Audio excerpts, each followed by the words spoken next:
নিজৰ যোনটো মাইণ্ডছেট হয়, নিজৰ যোনটো এটিটিউড হয় যে কিবাকৈ লাইফটো চলি যাব, কিবাকৈ হৈ যাব, সেইটো চেঞ্জ কৰিব লাগিব। নহ'লে বেলেগ বাচ্ছা আগত গুচি যাব আৰু আমাৰ অসমখন এনেকৈ পিছ পৰি থাকিব।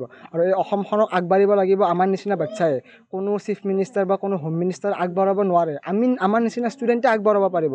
আৰু তাৰে কাৰণে আমি নিজৰ মাইণ্ডছেটটো চেঞ্জ কৰিব লাগিব, নিজৰ এটিটিউড চেঞ্জ কৰিব লাগিব যে মই কিবা ডাঙৰ কৰিব বিচাৰোঁ।